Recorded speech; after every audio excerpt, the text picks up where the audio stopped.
गावात आहे पाबळचे माजी सरपंच म्हणजे 15 दिवसापूर्वी त्यांचा पदभार दुसऱ्या एका सरपंचाकडे गेलेला आहे. तर ते नेमके सचिन वाबळे त्यांच्या आता दुकानात आलोय. नेमकी राजकीय परिस्थिती काय आहे, त्याच्यावर भाष्य काय मत आहे, काय वातावरण आहे इकडं? वातावरण हे 100% आहे.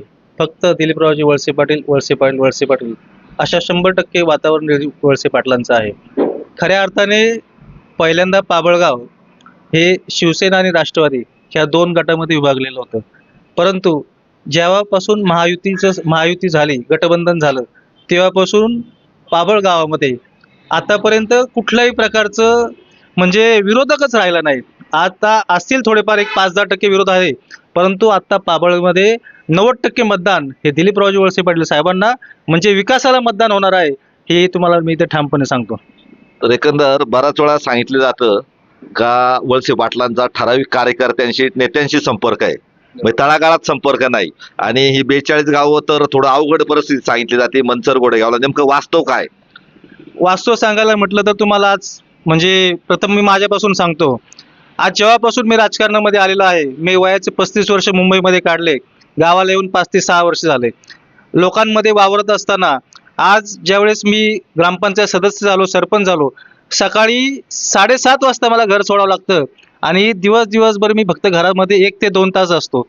मग ज्यावेळेस सरपंचाची जर अशी असेल, तर राज्याचे सहकार मंत्री, आमदार जर यांना मोठी मोठी कामं करायची असतील, तर त्यांनी जनतेचे जे प्रश्न आहेत ते सोडवण्यामध्ये त्यांनी वेळ घालवलेला आहे. त्याच्यामुळे साहेबांचं जर आतापर्यंतचे साहेबांचे जे आरोप होत आहेत की साहेब माणसांमध्ये दिसत नाही किंवा कुठल्या कार्यक्रमाला दिसत नाही, दशकरीला दिसत नाही, पूजेला, पण याच्या मागचं कारण काय आहे? ज्यावेळेस साहेब सहकार मंत्री आहेत आणि आपल्या शिरूर आंबेगाव तालुक्याचे जर ते आमदार असतील, भाग्यविधाते असतील, तर त्यांनी शिरूर आंबेगावच्या प्रश्नांसाठी हा पूर्णपणे वेळ दिलेला आहे. आम्ही आमच्याकडे बघतोय की आम्हाला आमच्या कुटुंबाला कुठे फिरायला घेऊन जाता येत नाही, कुठे कार्यक्रमाला घेऊन जाता येत नाही. जर आमची सामान्य कार्यकर्त्याची जर अशी परिस्थिती असेल, तर राज्याच्या सहकार मंत्र्याची काय अवस्था असेल याच्यावरून आपल्याला दिसून येईल. म्हणजे एकंदर इथं आता पाबळ हे थोडक्यात बाजारपेठ आहे किंवा थोडं 42 गावाचं प्रवेशद्वार म्हटलं तरी हरकत नाही. पण एकंदर हवा काय आहे 42 गावांमध्ये? एकंदरीत ह्या 42 गावाची खऱ्या अर्थाने परिस्थिती पाहता, इथून मागच्या वेळी आम्ही पाण्यासाठी आंदोलन केलं होतं. जवळजवळ 1 वर्षापूर्वी आम्ही 12 गावांनी मिळून एक आंदोलन छेडलं होतं की आम्हाला पाणी पाहिजे. परंतु त्यानंतर त्यावेळेस तिकडे आमचे सन्माननीय खासदार शिवाजीदादा आढळराव पाटील आले आणि नंतर सध्याचे आमदार वळसे पाटील आले. सगळ्यांनी आम्हाला सांगितलं की बाबा पाण्यासाठी आपण प्रयत्न करूया, हे करूया, ते करूया. त्यानंतर स्वतः वळसे पाटील साहेबांनी आणि खासदार आढळराव पाटलांनी नागपूर या ठिकाणी अधिवेशनामध्ये राज्याचे जे उपमुख्यमंत्री असतील, देवेंद्रजी फडणवीस असतील, यांच्या समवेत आमची मिटिंग लावली आणि त्यावेळेस 12 गावचा सर्वे करून आम्हाला ह्या 12 गावांना कशा प्रकारे पाणी देता येईल अशा प्रकारचे सर्वे करण्याचे आदेश दिले आणि त्या आदेशाची आता सध्या अंमलबजावणी होत असताना दिसणार. आणि आम्हाला 12 गावाला पाणी हे फक्त दिलीपरावजी वळसे पाटील आणि शिवाजी आढळराव पाटील हे दोन आमच्या राज्यात म्हणजे आपल्या तालुक्याचे नेते हे दोनच देऊ शकतात. याशिवाय दुसरं कोणीही पाणी देऊ शकणार नाही आणि आमचा विकास हा फक्त आढळराव पाटील आणि वळसे पाटीलच करणार, याच्यापेक्षा दुसरा कुठला नेता नाही. तर आता तुम्ही ठामपणे सांगितलं का विकास ते करणार आहेत, परंतु आता नवीन जे समोरचे उमेदवार आहेत देवदत्त निकम, त्यांचं काय म्हणणं आहे का मला एकदा संधी द्या, मी विकास करू शकतो, आणि त्यांचं दुसरं म्हणणं आहे का मला जर संधी दिली तर मला काम राखवता येईल. तर त्याबाबत काय मत आहे? आता तुम्हाला सांगतो, सध्याचे जे देवदत्तजी निकम आहेत हे आखाड्यामध्ये उतरलेले आहेत.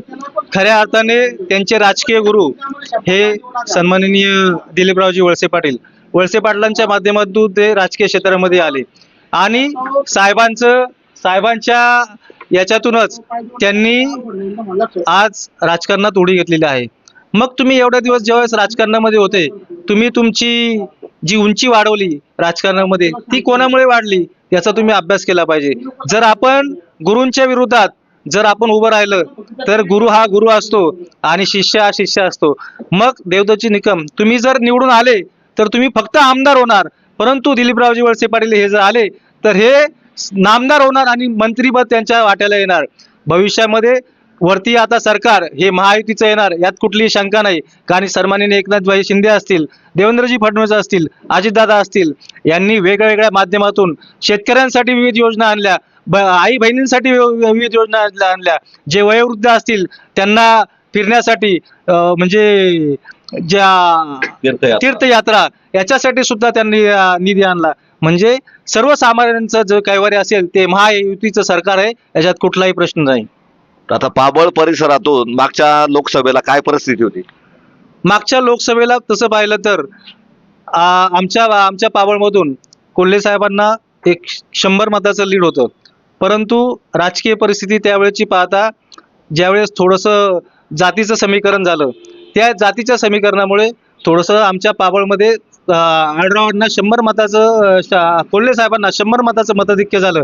परंतु आम्ही या ठिकाणी एवढं सांगतो, त्यावेळेस लोकसभेला परिस्थिती वेगळी होती, परंतु आता विधानसभेच्या वेळेस लोक अक्षरशः पस्तावत आहेत. कारण कोल्हे साहेब हे मागच्या पंचवार्षिकमध्ये कुठेही दिसले नाहीत. आणि त्यानंतर फेब्रुवारीपर्यंत शिवाजीराव आढळराव पाटील हे पूर्णपणे म्हणजे विजयाच्या वाटेवरती होते. परंतु थोडंसं लोकांमध्ये गैरसमज झाले आणि ती जी निवडणूक झाली ही शरद पवार साहेबांच्या सहानुभूतीवरती ती निवडणूक झाली आणि त्याचा फटका आढळराव पाटलांना पडला आणि कोल्हे निवडून आले. आज 6 महिने झाले कोल्हे साहेब निवडून आलेत, परंतु आढळराव पाटील पडून सुद्धा आमच्या गावामध्ये त्यांनी कमीत कमी 4 ते 5 वेळा व्हिजिट झाली, परंतु कोल्हे साहेबांचं अजूनपर्यंत कुठलं दर्शन झालं नाही आणि ते गावात आले सुद्धा नाही. आता तुम्ही सांगितलं का मागच्या निवडणुकीत शरद पवार साहेबांचा करिश्मा होता लोकसभेला. मग आता हे तुमचा बारामती लोकसभा मतदारसंघाला पहिली गावं जोडलेली होती. शरद पवारांची पहिली वहिवाट होती गावठी भाषेत सांगायचं म्हणजे. परंतु आता नेमकं शरद पवारचा काही करिश्मा इथं होईल का? शरद पवारांचा कुठलाही ह्या ठिकाणी आता करिश्मा राहणार नाही. कारण त्यावेळेची लोकसभेची परिस्थिती वेगळी होती आणि आताची ही विधानसभेची परिस्थिती वेगळी. सर्वसामान्य जनता ही ओळखून आहे की आपल्या गावाचा विकास कसा होईल, आपल्या वाडी वस्तीचा विकास कसा होईल. त्याच्यासाठी फक्त नामदार दिलीपरावजी वळसे पाटील म्हणजे वळसे पाटीलच आपल्याला न्याय देऊ शकतील. याच्यात कुठलीही द्विधा मनस्थिती लोकांच्या मनात नाही. आणि ह्या ठिकाणी तुम्हाला सांगतो की लोकांच्या मनामध्ये संभ्रम तयार करण्यात येतोय की 39 गावांमध्ये तिकडे निकम साहेब पुढे आहेत आणि आंबेगाव तालुक्यामध्ये तिकडे संभ्रम करण्यात येतो की बाबा 39 गावामध्ये निकम साहेबांची हवा आहे आणि तिकडे हवा करण्यात येते. इकडे 39 गावामध्ये काय सांगते की आंबेगावामध्ये निकम साहेबांची हवा आहे. अशी कुठलीही हवा नाही, ही हवा सगळी फूस आहे. फक्त या ठिकाणी लोकांच्या मनामध्ये फक्त एकच आहे, दिलीपरावजी वळसे पाटील आणि वळसे पाटीलच. आता वळसे पाटील आता पहा निवडणुका आल्यावर सगळेच फिरतात. मग वळसे पाटील निवडणुका आल्यावर फिरतात का सातत्य त्यांच्या घरातलं कोणी येतंय का इथं?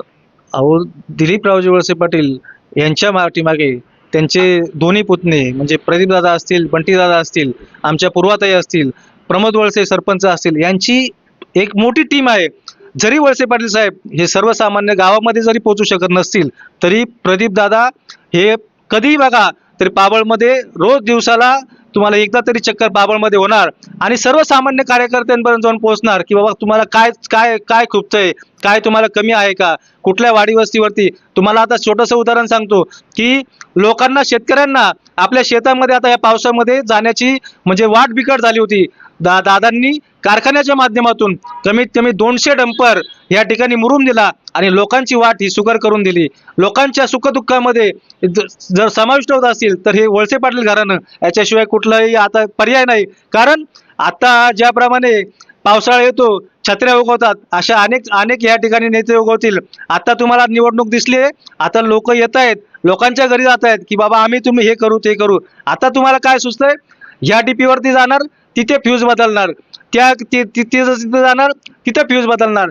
वळसे पाटील फक्त नावावरती तारा चेंज होणार, नवीन डीपी बसणार, हे वळसे पाटील साहेबांचं काम आहे. आणि तुम्हाला वैयक्तिक मी माझं सांगतो की आता एक थोड्या दिवसापूर्वी एक व्हॉट्सअपला एक मेसेज येत होता की निकम साहेब आमदार होण्याच्या आधी कुठल्या तरी मुलीचं बारामतीला ऍडमिशन झालं. मी वैयक्तिक सांगतो, मी स्वतः शिवसैनिक, मी मुंबईला असताना आज माझं मानखूर महाराष्ट्र नगरमध्ये मेडिकल आहे. साहेब जेव्हा विधानसभा अध्यक्ष होते त्यावेळेस माझ्या मेडिकलला ड्रग इन्स्पेक्टरची संध्याकाळी 8 वाजता व्हिजिट झाली आणि त्यावेळेस माझं दुकान सस्पेंड करण्यात आलं. मग आता माझ्या डोळ्यापुढे शटर लॉक झालं, मग आता काय करायचं. मग ज्यावेळेस मी मंत्रालयामध्ये गेलो आणि सहज फिरता मी वळसे पाटील साहेबांच्या कॅबिनच्या तिथे गेलो आणि एक ओळखीचा माणूस त्या ठिकाणी भेटला आणि फक्त साहेबांच्या नावावरती माझ्या दुकानाचं जे सस्पेन्शन ऑर्डर आहे फक्त मी कुठल्या कुठल्या कुठल्या आमदारांच्या याच्यातला कार्यकर्ता आहे, तर मी सांगितलं माननीय दिलीपरावजी वळसे पाटील साहेबांच्या कार्यकर्ता आहे. माझ्या दुसऱ्या मिनिटाला माझी सस्पेन्शन ऑर्डर ही कॅन्सल होऊन माझ्या हातामध्ये आली, आणि हे मी माझ्या नाथ साहेबाला स्मरून सांगतोय. कुठलंही याच्यामध्ये खोटं नाही हे तुम्हाला सांगतोय. म्हणजे फक्त नावावरती वळसे पाटलांच्या नावावरती कामं होतात. जर ते मंत्री असतील तर किती कामं होतील हे तुम्हाला यातून स्पष्ट. परंतु तुम्ही मुंबईला शिवसेनेचं काम करत होते. हो, 100%. मी खऱ्या अर्थाने बाळासाहेबांचा शिवसैनिक. मुंबईला 35 वर्ष मी शिवसेनेचं काम केलं. त्याच्यानंतर मी मानपूर या ठिकाणी माझं मेडिकल आहे. त्यानंतर आपले खासदार राहुलजी शेवाळे यांचं काम केलं, आणि त्यानंतर थोडीशी गावाला आलो, आणि गावाला जे शिवसेनेचं रक्त होतं ते शिवसेनेचं रक्त हे कधी गप्प बसत नाही. गावाला मी सामाजिक कार्यकर्ता राहिलो, आणि येत्या 5 ते 6 वर्षामध्ये मी ग्रामपंचायत सदस्य झालो, आणि लोकांनी मला सरपंच केलं, आणि लोकांना मी चांगल्या प्रकारे न्याय दिला, आणि त्यामुळे आज रोजी मी सगळ्या लोकांनी मला डोक्यावर घेऊन ठेवते. ह्या डोक्यावर जो घेण्याचा लोकांचा उद्देश किंवा विकासाचा हातभार कोणी लावला तुम्हाला? आज तुम्हाला सांगतो, जो आमच्या मागे जी अदृश्य शक्ती आहे ही नामदार दिलीपरावजी वळसे पाटील आणि आढळराव पाटील. आमचं गाव तसं तुम्हाला सांगतो एक दुष्काळी गाव. ह्या वेळेस आम्हाला आढळराव पाटलांनी आणि दिलीपरावजी वळसे पाटील साहेबांनी या ठिकाणी आमच्या गावाला 12 टँकर दिले. 12 टँकरच्या माध्यमातून आम्ही आमच्या 12 गाव आणि 12 वस्त्या आणि 13 गाव कुठेही पाण्याचा तुम्हाला एक थेंबाचाही कुठे म्हणजे कमीपणा जाणवला नाही. आणि येत्या भविष्य काळामध्ये प्रत्येक भाषणामध्ये साहेबांनी सांगितलंय, माझा प्रामुख्याने यावेळेस मुद्दा असेल पाणी आणि महिलांसाठी अस्मिता भवन. हे 2 मुद्दे घेऊन साहेब राजकारणामध्ये उतरलेले आहेत. आणि मी आज सांगतो की आम्ही इथून पुढे साहेबांना पाण्यास, साहेब ज्यावेळेस आमदार होतील, मंत्री होतील, त्यावेळेस या 12 गावांना पाणी हे आमची सर्व टीम ह्या पाण्यासाठी पुढाकार घेऊन या 12 गावांना पुढच्या 5 वर्षामध्ये पाणी हे 100% येणार, आणि ते नामदार दिलीपरावजी वळसे पाटीलच देणार, यात कुठली शंका नाही.